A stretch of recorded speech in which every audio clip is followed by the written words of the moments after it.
Bonjour, je suis Boris de la chaîne Électrifie le pays. Aujourd'hui, je viens avec un sujet important. Il s'agit aujourd'hui de parler de classification de domaines de tension et des puissances de raccordement. Premièrement, je vous invite à aimer notre chaîne, à partager autour de vous. Mettez les j'aime s'il vous plaît. Dans ma vidéo précédente, je vous ai parlé des entreprises qui opèrent sur le réseau électrique français. Je vous ai parlé des producteurs, EDF qui occupe la plus grande partie du marché. Ensuite, on a des entreprises qui développent les énergies renouvelables, comme les particuliers qui installent des énergies renouvelables chez eux, qui injectent sur le réseau. Je vous ai parlé de RTE, qui est l'unique entreprise qui exploite le réseau de transport, le réseau électrique de transport. Ensuite, je vous ai parlé d'Enedis, je vous ai parlé d'Enedis et d'autres qui exploitent la distribution. Donc aujourd'hui, je voulais venir avec un sujet important qui est le domaine de tension et les puissances de raccordement. Souvent, quand on construit le projet, nous devons avoir connaissance sur ces points parce que ces points permettent de définir notre projet. Sans tarder, basculons sur notre point. Bon, voilà. Concernant la classification de domaine de tension, on va commencer en alternatif. Donc, notre tension est entre 0 jusqu'à 1000 volts. Ça, c'est le domaine basse tension. Je sais qu'il existe le domaine très basse tension, qui c'est une tension qui est jusqu'à 50 volts. Mais là, on parle de la basse tension. On veut pas, voilà. Donc, la basse tension en alternatif, c'est jusqu'à 1000 volts. Lorsqu'on dépasse 1000 volts, on est en haute tension catégorie A. Donc, ça veut dire quoi? Ça veut dire que dans nos maisons, comme on a du 220, on a du 4, certains, les grands consommateurs qui ont du triphasé chez eux, du 380 ou 400 triphasé chez eux, ils sont en basse tension. Dès que nous dépassons les 1000 volts, on passe directement à la catégorie haute tension. Haute tension. Donc, c'est la haute tension catégorie A. Donc, la haute tension catégorie A est comprise entre 1000 volts jusqu'à 50 kV. Et ce domaine de tension est, c'est le domaine de tension qui permet de faire la distribution. Donc, c'est le domaine de tension qui Enedis exploite. Donc, vous devez savoir ça. Vous devez savoir si vous voulez construire un projet et que vous voulez raccorder votre projet en haute tension catégorie A. Ça peut être du 20 000 kV, ça peut être du 33 000 kV, ça peut être du 5,5 kV. Ça, vous devez savoir que nous sommes en haute tension catégorie A. Donc, l'opérateur, l'entreprise avec qui vous allez échanger, le gestionnaire du réseau avec qui vous allez échanger, ça sera Enedis. Dès que vous dépassez la haute tension catégorie A, donc dès que vous dépassez 50 kV, vous êtes immédiatement en haute tension catégorie B. Concernant la haute tension catégorie B, donc nous avons la HTB1 qui est entre 50 kV et 90 kV. Ensuite, nous avons la HTB2 qui est entre 90 kV et 225 kV. Nous avons la HTB3 qui est entre 225 kV jusqu'à 400 kV. Voilà. Ces points, c'est super important. Je préfère vous le dire aujourd'hui. Mais vous devez les savoir, surtout les chefs de projet. On remarque souvent des problèmes de communication sur ces valeurs de tension.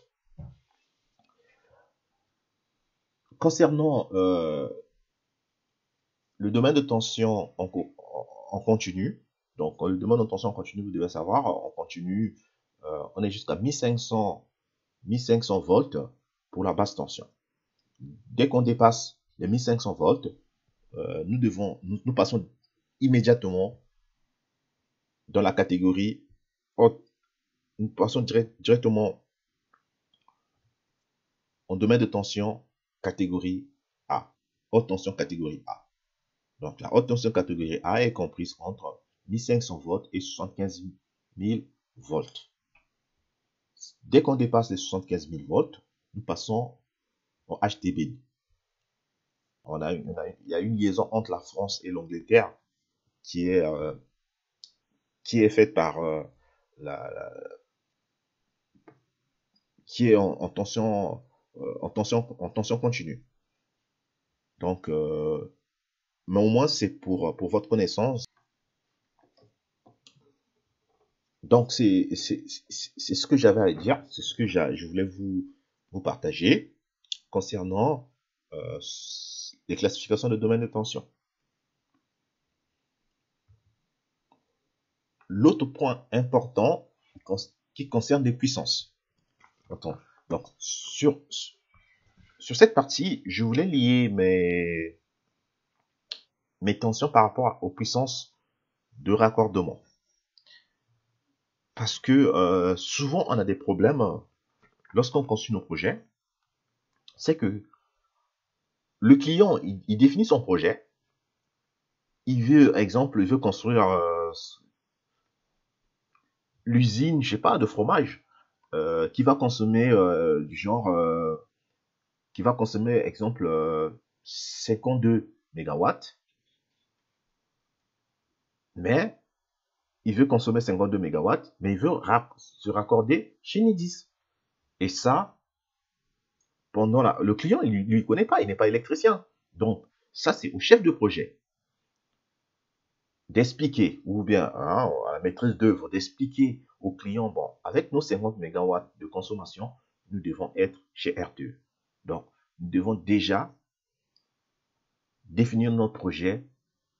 Nous devons déjà prendre en compte les coûts du raccordement chez le gestionnaire du réseau de transport, le coût de la construction d'un poste source HTB, HTA. Donc, vous devez savoir que quand vous êtes en monophasé, si vous voulez faire votre projet, exemple, des panneaux solaires à la maison, vous pouvez aller jusqu'à 18 kVA. Ça peut être 18 kW, hein, mais ça, on parle en kVA. Ça concerne la puissance apparente. Donc, vous pouvez aller jusqu'à 18 kVA, 18 kW, en BT monophasé. Bon, après, il faut vérifier si votre câble peut supporter, hein, si vous avez un projet de panneaux solaires, est-ce que votre câble va supporter des 18 kW? Si votre câble supporte le 6 kW, je pense que le gestionnaire du réseau de distribution, hein, qui est souvent Enedis, il va faire ses études et il va vous obliger une puissance. Il va vous dire, si vous, exemple, vous avez défini 18 kW et que votre câble supporte 6 kW, il va vous dire non directement, hein, il va vous dire que votre projet, votre injection sera ça sera limité à 6 kW. Voilà. En BT triphasé, on peut aller jusqu'à 250 kVA ou 250 kW. Bon, après là, je pense que ça a quand même évolué. Je pense que ils sont montés à une puissance de 500 kW. Bon, j'ai pas vérifié parce que ça fait quand même longtemps. J'ai pas. Je pense il y avait un sujet sur ça, qu'on devait augmenter la puissance d'injection en triphasé, en BT triphasé, en basse tension triphasé, jusqu'à 500 kW. En HTA, max 12 MW. Donc, quand vous faites votre centrale photovoltaïque ou éolien, vous pouvez raccorder votre centrale jusqu'à 12 MW. Vous pouvez aller jusqu'à 17 MW sur dérogation. Par contre, c'est au gestionnaire du réseau d'étudier votre proposition, s'il peut vous accorder d'injecter jusqu'à 17 MW. Ce point, moi, quand j'ai travaillé chez les clients, c'était souvent des sujets de discussion. Parce que quand on construit le projet, je prends l'exemple d'un client, mon ancien client, ils ont construit le projet, ils avaient 25 MW à injecter sur le réseau de distribution chez Enedis, les 25 MW, mais ils voulaient injecter tous les 25, toute la puissance sur un poste de livraison. C'est pas normal. Moi, quand je suis arrivé sur le projet, il y avait des ingénieurs sur le projet. Moi, quand je suis arrivé, j'ai vu direct, j'ai dit non, ça marche pas, ça marchera pas. Enedis ne nous permettra pas d'injecter notre puissance de 25 MW sur ce point de livraison. Mais les clients, il y en a eu un échange sur ce point. Le client a dit non, mais nos installations supportent 25 MW. Oui, vos installations peuvent supporter 25 MW, mais si vous êtes sur le réseau de distribution et que vous faites de l'injection, peu importe vos capacités d'accueil de la puissance sur votre poste de livraison, le gestionnaire du réseau va vous obliger d'injecter 12 MW. Donc c'est pour cela, ces choses doivent être connues avant le projet, avant de construire le projet, afin de définir, si exemple nous avons 25 MW et qu'on n'a pas la possibilité ou bien le poste source 225 est très loin de notre projet et que le poste source Enedis, le poste source 20 000 est proche de notre projet, là soit on divise le projet à deux, on fait 2 points de livraison, comme ça, sur chaque point de livraison, on injecte 12 mégas, 12 mégas. Donc, ça c'est de la réflexion amont qu'il faut faire. Les puissances au-delà de 50 MW jusqu'à 250 MW, avec cette puissance, nous pouvons raccorder en 225 000 ou en 90, en 225 000 ou en 135, ça dépend de la tension qui existe sur la zone. Donc, pour vous expliquer un peu, c'est des choses qui existent, c'est des arrêtés. Il y a l'arrêté, avant c'était l'arrêté du 17 mars 2003 qui était abrogé par l'arrêté du 9 juin 2020. Vous pouvez aller les lire, article 155, vous pouvez aller les lire, vous allez voir, vous allez voir toute la littérature qui existe sur les puissances limites d'injection. Voilà. Pour des puissances limites en soutirage, donc le soutirage c'est quoi? Vous soutirez, vous faites votre usine, vous consommez de la puissance qui provient du poste source. Donc là, voilà. Pour ça, nos puissances, exemple, si nous sommes en monophasé, phase plus neutre, là, on ne peut pas aller au-delà de 36 kVA ou 36 kW. Donc, dès que nous dépassons 36 kW chez nous, nous devons passer en BT triphasé. Et en BT triphasé, dès que nous dépassons 250 kW ou kVA, nous devons passer en haute tension catégorie A. Maintenant, pour la haute tension catégorie A, comme vous voyez dans mon tableau, vous voyez que non, on peut, les puissances limites inférieures, c'est 40 MW, et les puissances limites supérieures, c'est 150 MW divisé par D. D, c'est quoi? D, c'est la distance entre le point de livraison et le poste source. Donc, exemple, si vous avez un projet qui est à 2 km du poste source, votre point de livraison est à 2 km du poste source, le gestionnaire du réseau de distribution ou de transport va définir vos matériels, c'est-à-dire votre ouvrage va définir les câbles, tout ce qui est disjoncteur au poste source par rapport à cette puissance. Donc, c'est-à-dire vos câbles seront étudiés, vos câbles seront définis par rapport à la puissance 100 MW sur D. Exemple, vous êtes à 2 km et que vous voulez raccorder 50 MW, le gestionnaire du réseau va faire simplement une opération. Vous êtes à 2 km, 150 MW, divisé par 2, ça vous fait 50 MW. Donc, le gestionnaire du réseau il vous dira que non, voilà, vous aurez une puissance limite de 50 MW. Donc, les câbles seront définis par rapport à 50 MW pour transporter une puissance limite de 50 MW. Les disjoncteurs, pareil. Vos protections, pareil. Et voilà. Donc, si vous augmentez de puissance, sachez que c'est compliqué. Ça sera soit de changer de poste source, soit de changer les câbles. Et là, vous allez payer plus cher. Donc, ça, vous devez définir ça avant, afin de comprendre. Si votre industrie fait 30 MW, ok, 30 MW, on est à combien de kilomètres? Si on a 3 km ou à 4 km du poste source, c'est mort. Notre point de livraison, voilà, c'est mort. Notre projet ne peut pas marcher. Donc là, on sera obligé d'aller chercher un poste HTD.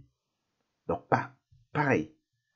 Donc, ce sont des choses que je voulais vous parler afin de permettre aux chefs de projet ou aux ingénieurs en raccordement électrique ou aux jeunes étudiants qui sortent des écoles de comprendre ces problématiques, de comprendre ces problématiques de conception afin d'analyser, afin d'apporter des solutions amont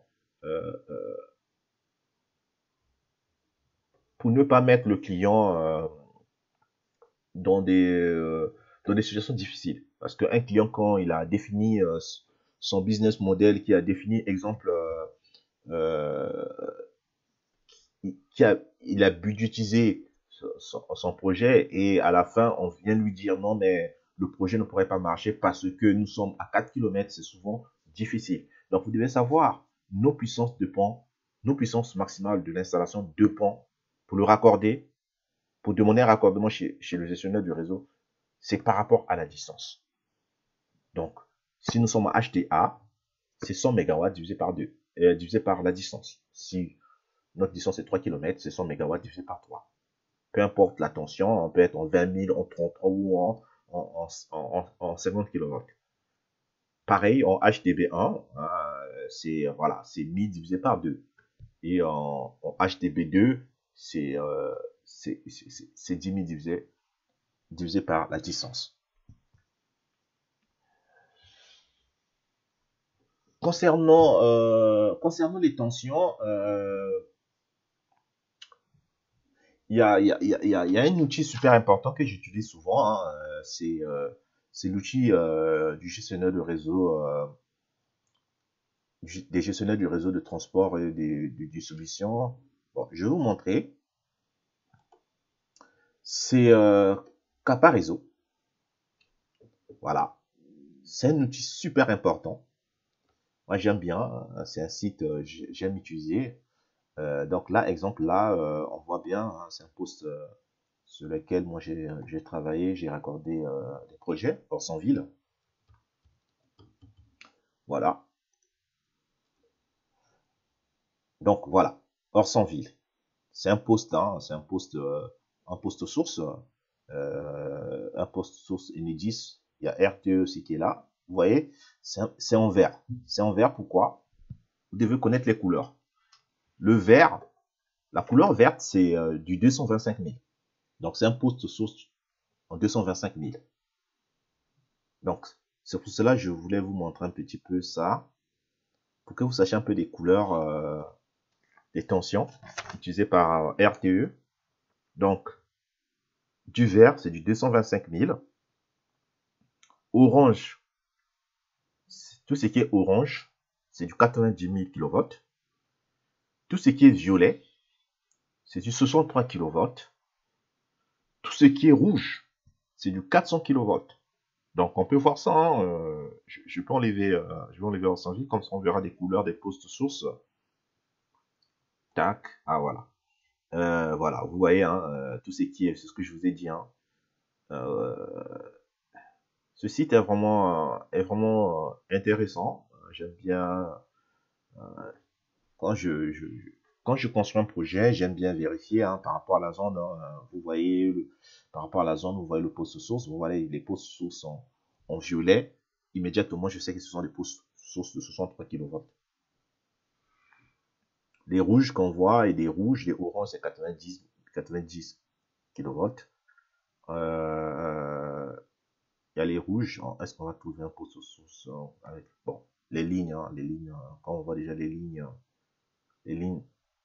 haute tension catégorie B3, donc du 400 kV. Quand vous voyez du rouge sur ce site, c'est du 400 kV. Voilà. Hein, ça est là, quoi. Vous voyez, c'est une ligne qui permet de faire le transport. Donc, je voulais juste, c'était juste pour vous expliquer un peu, hein, pour mettre un peu du sel sur ma présentation.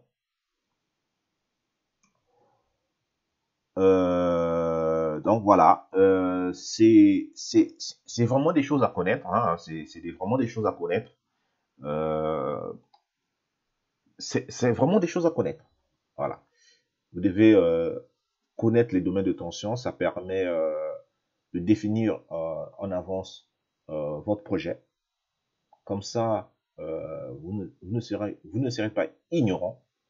Comme ça, vous serez sachant quand vous faites votre projet, quand vous faites la budgétisation de votre projet, pour prendre en compte tous les paramètres, parce que souvent les clients, ils connaissent pas, le client il est là pour financer le projet, donc mais il faut expliquer au client, il faut présenter au client des difficultés, s'il y a des difficultés ou des facilités, hein, ça dépend de là où vous vous raccordez.